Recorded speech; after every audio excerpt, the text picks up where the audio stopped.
Hi there, thank you for joining me for this video. This is a teaching session I delivered this last week to a school in the southwest of England. It was to English Literature AS level students, so year 12 students, and I'd like to share it with you today. So to introduce the session, I first welcomed myself to the students and resident teacher, thanked them for their time, for welcoming me into their space. My name is Amy Tollyfield, a published author and performance poet. I introduced my 3 books to them, asked them if they had any questions about that, about the things I've done, any performance poetry that I've done, had they got any questions about that. I also told them I've got a master's degree in Shakespeare Studies from the University of Birmingham, so if they had any questions about higher education or about Shakespeare, studying Shakespeare to master's degree level, then to obviously ask me those questions, and I'd be happy to answer them. I then made it known to the students what I expected their learning outcome or outcomes to be for this session, and those I intend to be that students will have a richer understanding of Emily Bronte's Wuthering Heights by the end of this teaching session.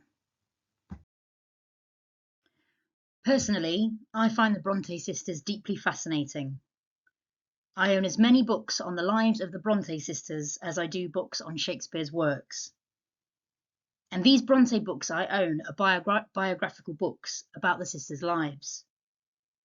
My interest in Wuthering Heights or Jane Eyre is secondary to my primary interest in these weird, wonderful sisters living in a quirky village in West Yorkshire in the early to mid 19th century.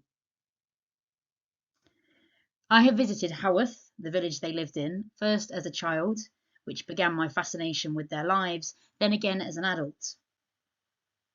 As an adult, I visited on my own and sought literary inspiration for my own writing among the haunting, rambling moors. I found it and wrote some fantastic poems during my time there.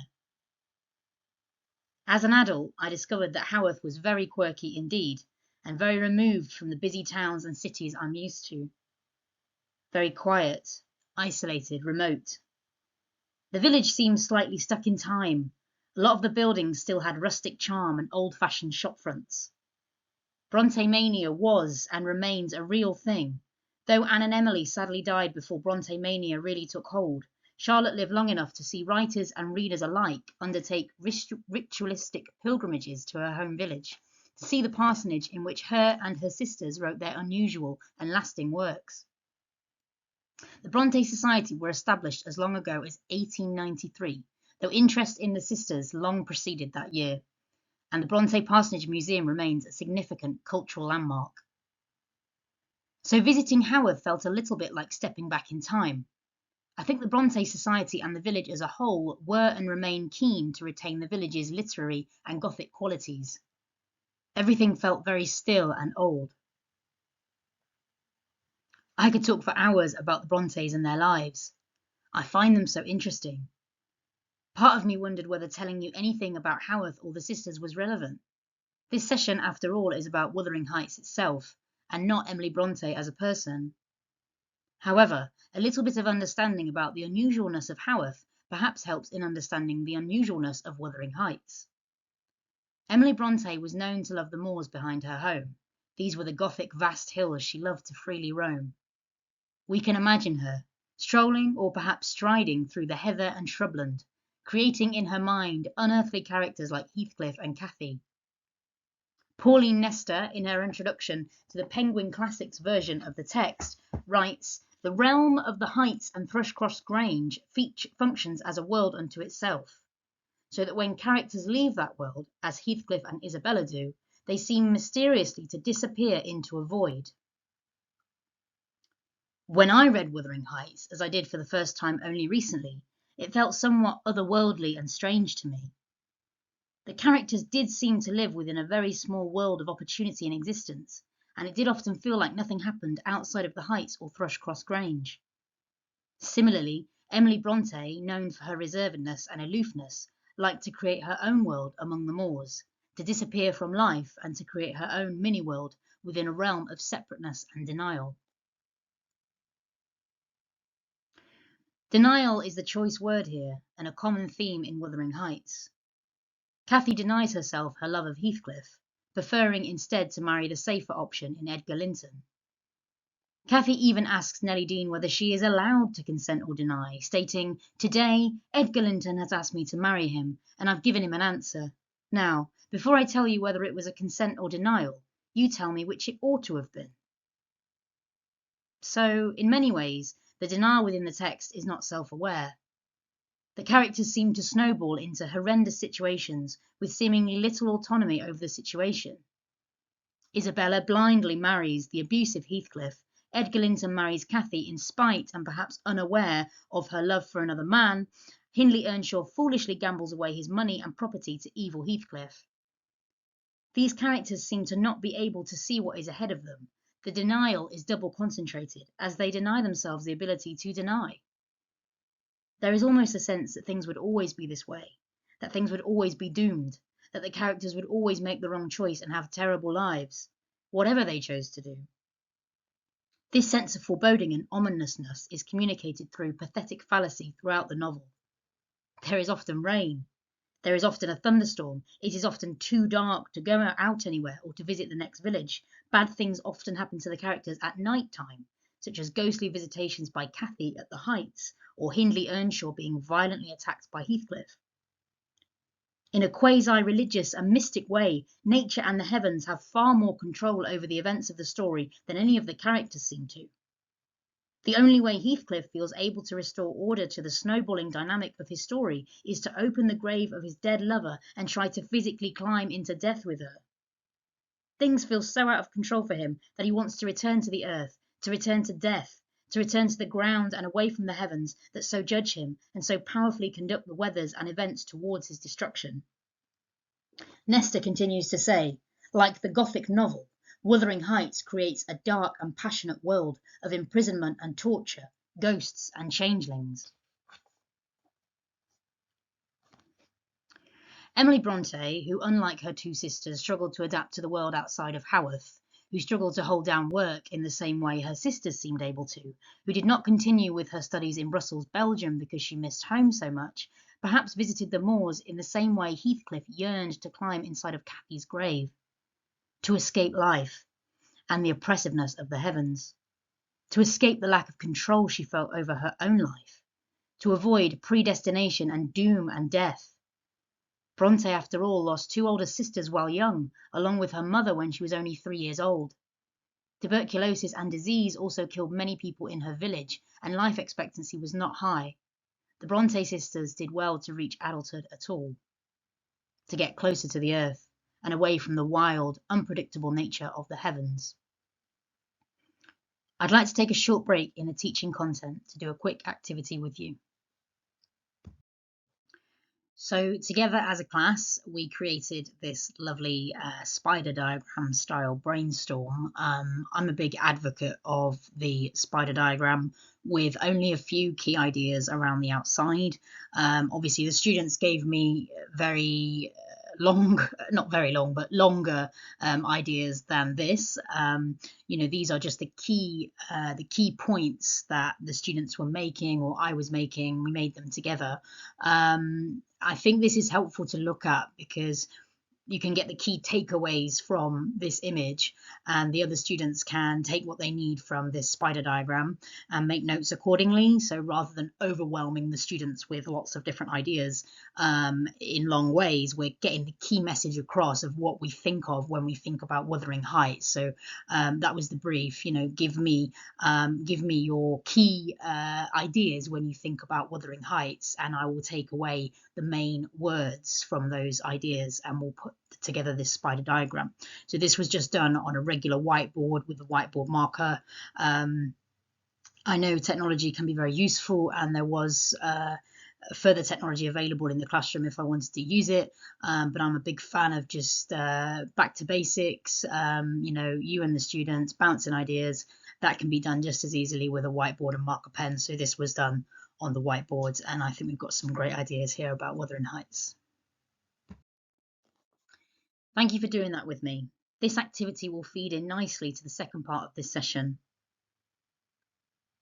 My father recently bought me a book titled The Night is Darkening Round Me. Written by Emily Brontë, the book contains, according to Penguin Books, Bronte's most passionate, powerful poems on death, nature's beauty, and the passage of time.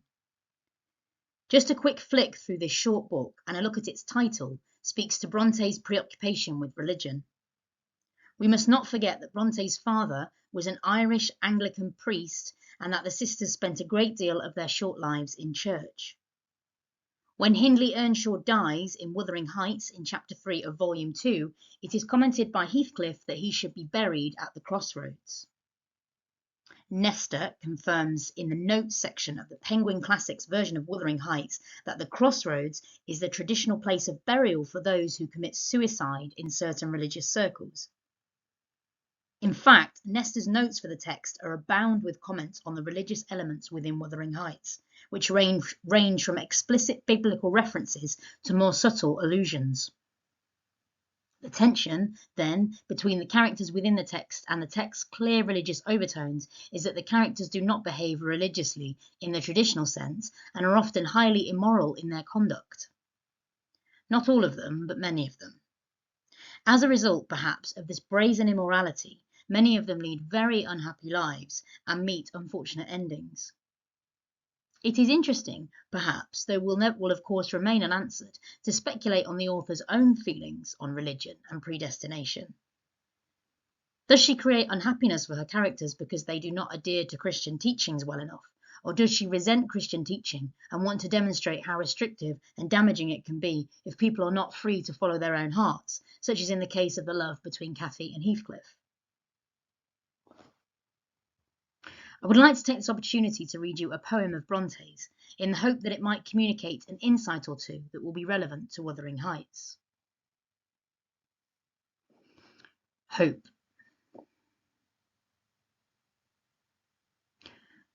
Hope was but a timid friend. She sat without the grated den, watching how my fate would tend, even as selfish-hearted men. She was cruel in her fear. Through the bars one dreary day, I looked out to see her there, and she turned her face away. Like a false guard, false watch keeping, still in strife she whispered peace. She would sing while I was weeping, if I listened she would cease. False she was, and unrelenting, when my last joys strewed the ground, even sorrow sore repenting those sad relics scattered round. Hope, whose whisper would have given balm to all my frenzied pain, stretched her wings and soared to heaven, went and never returned again.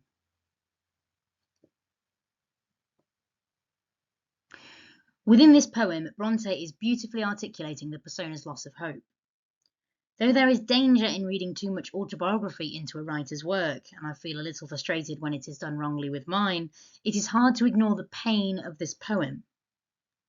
Brontë, after all, unlike her sisters, wrote her poems privately and had to be convinced at great length by Charlotte to ever seek to have her poetry published. In this light, then, we can assume that this poem Hope by Emily Brontë was never intended to be read by anyone but Brontë herself.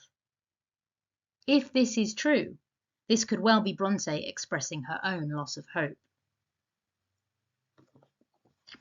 W. Somerset Maugham writes of Brontë that she was aloof, an intense, uncomfortable creature, further adding that, unlike her two sisters, she had no known friends.